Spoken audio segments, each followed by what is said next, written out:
What are your thoughts on Italian unification? Was it good or bad? Well, this is one of those questions like which of the colonial powers were the better, that we have a certain common sense question we can ask to begin with. Prior to 1860, and the accomplishment of the bigger part of Italian unification, very, very few Italians left Italy. After it was accomplished in 1870, literally millions of Italians moved out to the Americas, Australia, South Africa. So you have to ask yourself. Yeah. Usually people migrate from situations that are bad. If things are good, they don't migrate. No, hang out. So what did Italian unification really mean? Well, 1815 comes along. Napoleon's defeated. His settlement of the Italian peninsula is gotten rid of. And Italy is returned to something approaching its former state. I say something, because there's no more Venetian or Genoese republics.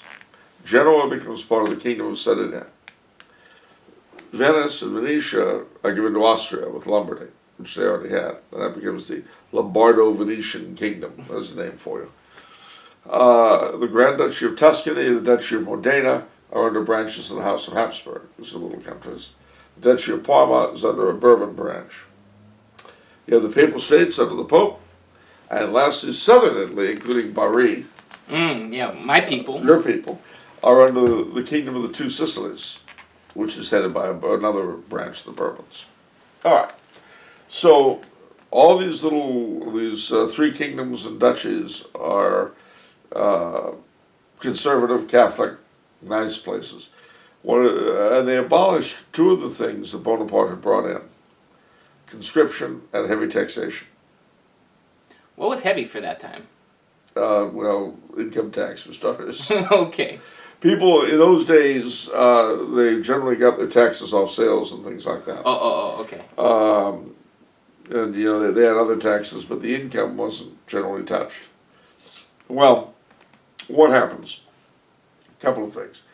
In 1831, the main line of the House of Savoy dies out, and they're replaced by distant cousins who are of a liberal persuasion. They in turn get a prime minister by the name of Cavour. And Cavour is a liberal. He wants to see all of Italy united under the House of Savoy.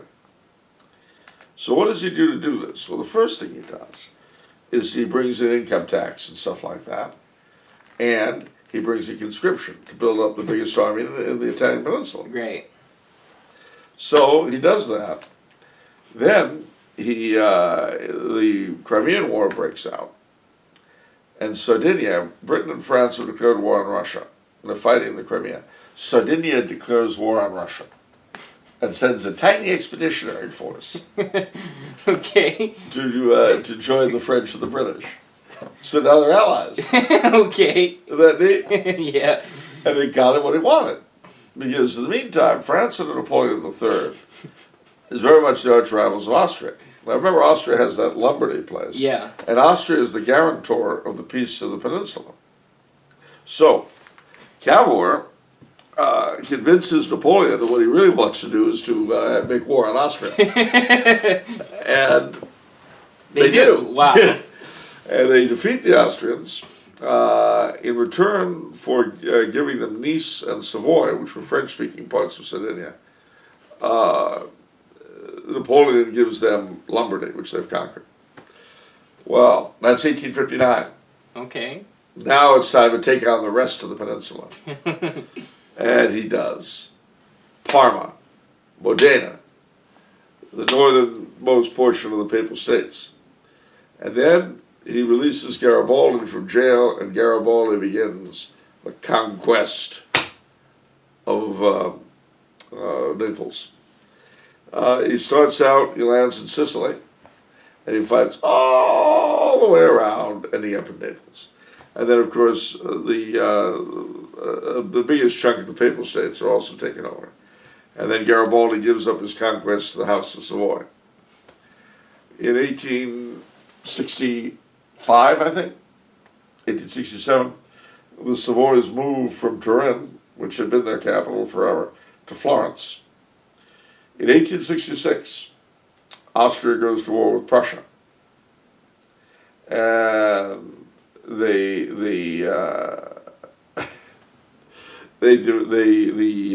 Italians jump in on the side of Prussia because they want to get Venice. So what happens? Well, the Prussians defeat the Austrians, but the Austrians defeat the Italians. Okay. They sink their navy and they smash their army.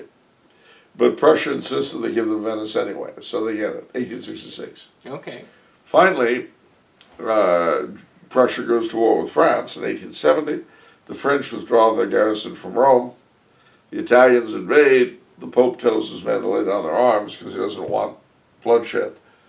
And September 20th, 1870 is the fall of Rome and the proclamation of the Kingdom of Italy. Wow. So, afterwards, there's resistance for about 10 years, which they call brigandage, especially in the South. And a ton of Italians leave to go to the places I've said. But why? I mean, was it Because good or bad? They didn't want to be conscripted, and they didn't want to be taxed, so they left. Was it good or bad? I think it was bad. I mean, ideally, Italy would have been a federation the way Germany became, preserving the different houses in their own right. But all in all, I'd say it was probably a bad thing the way it was accomplished. Okay. Garibaldi, good or bad? Garibaldi? Yeah. Bad.